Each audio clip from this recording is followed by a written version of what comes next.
John, an avid golfer, was having a particularly bad day on the golf course. His shots were off, his swing seemed to have abandoned him, and he found himself in one sand trap after another.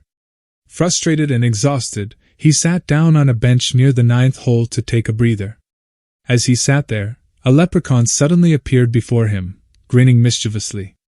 You seem to be having a rough day on the links, my friend," the leprechaun said, twirling his tiny green mustache. John, still catching his breath, looked at the leprechaun and replied, "You have no idea.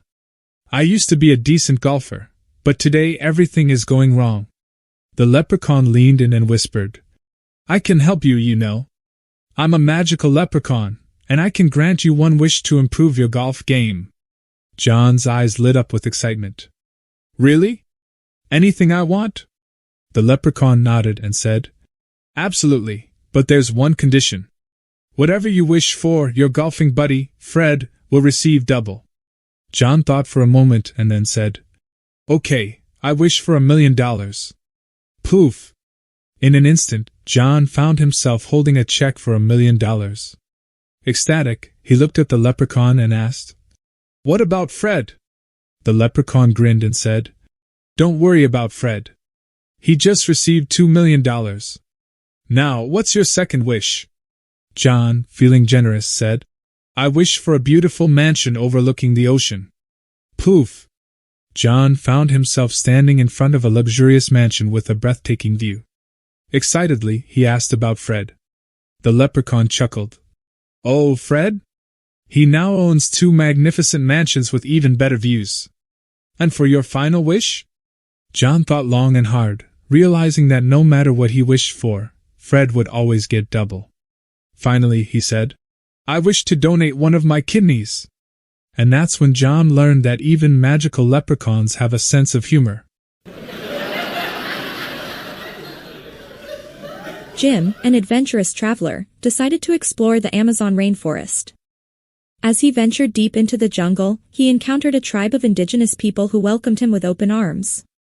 The tribal chief, impressed by Jim's bravery, offered him a deal. The chief explained, "We have a magical talking parrot in our village. It used to belong to a wise shaman who passed away.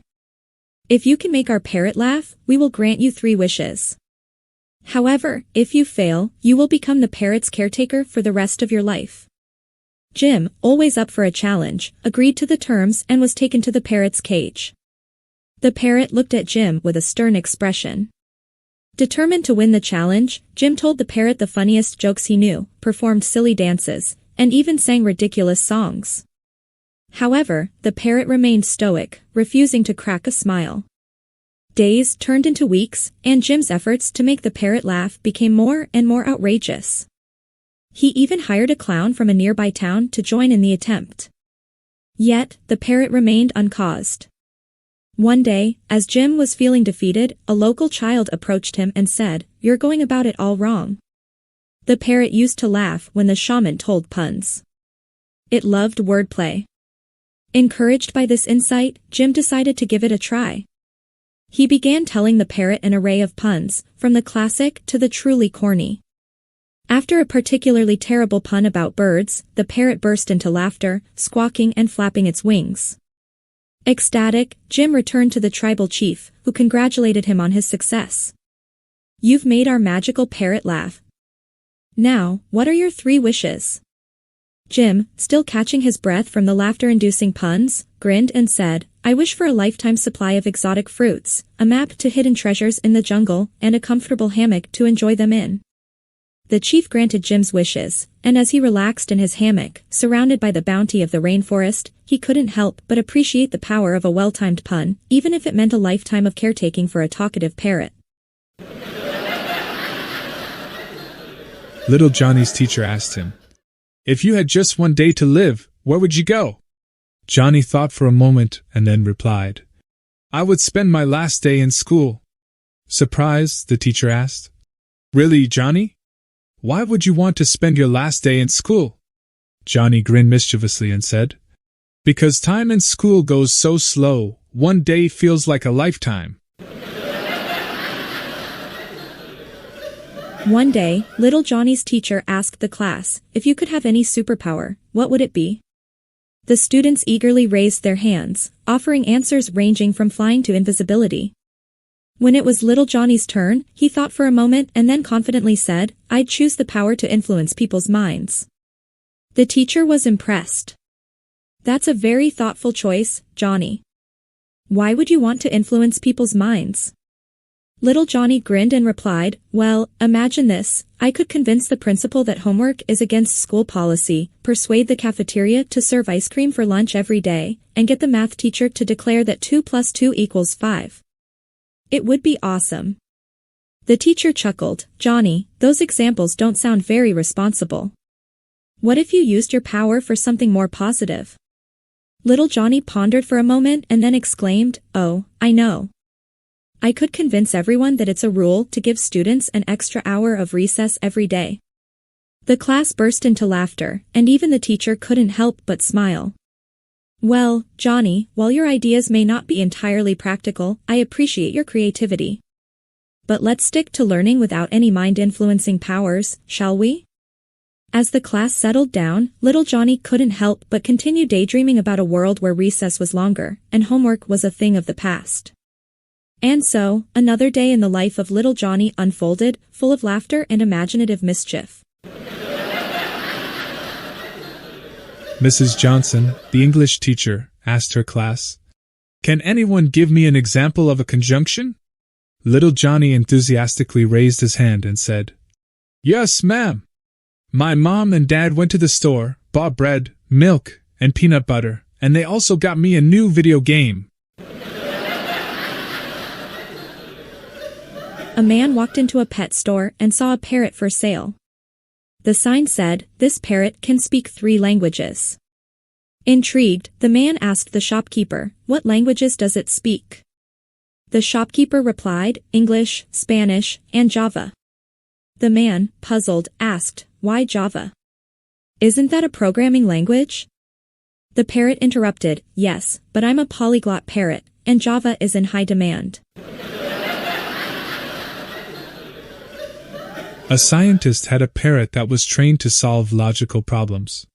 One day, the scientist asked, if 2 + 2 = 4, what is the square root of 16? The parrot thought for a moment and replied, 4. The scientist nodded approvingly. Good. Now, if a tree falls in a forest and no one is around to hear it, does it make a sound? The parrot confidently answered, of course it does. Sound is a vibration that propagates as an audible wave through the air or other transmission medium, whether you're there to perceive it or not. The scientist, surprised, muttered, I should have expected that from a logical parrot. John and Mary had been married for 25 years, and John, being the romantic at heart, decided to surprise Mary with a special gift. He thought a pet would be a wonderful addition to their home, so he decided to get her a talking parrot. Excitedly, he went to the pet store and found a colorful parrot that seemed to have an extensive vocabulary. The store owner assured him that the parrot was a great conversationalist. John bought the parrot and brought it home as a surprise for Mary. When Mary saw the parrot, she was thrilled. Oh, John, this is the most thoughtful and unexpected gift. I love it, she exclaimed. The parrot, perched in its cage, started to show off its conversational skills. Hello there. What's your name? It squawked. Mary laughed and said, well, aren't you a clever bird? From that day on, the parrot became a member of the family. It picked up on John's mannerisms and even started mimicking his voice. One day, as John was leaving for work, the parrot called out, honey, don't forget your lunch. Mary chuckled, appreciating the parrot's attention to detail. But then, as John was about to step out the door, the parrot added, and be sure to say, I love you before you leave. John turned to Mary with a grin, realizing that his thoughtful surprise had taken an unexpected turn. The parrot had become a hilarious reminder of their daily routines and marital quirks. As the years went by, the parrot continued to entertain the couple with its amusing commentary. It even started making up its own jokes, and the family often found themselves in fits of laughter at the dinner table.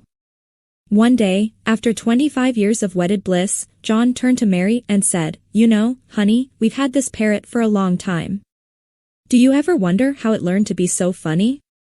Mary smiled and replied, "Well, I guess it just picked up on the humor in our marriage. After all, laughter is the secret ingredient that keeps us going strong." And so, in their cozy home filled with love and laughter, John, Mary, and the talking parrot continued to enjoy the funny moments that made their marriage truly special. Hey there, I put a lot of effort into making these videos, so please subscribe for more jokes and stay happy. Thank you.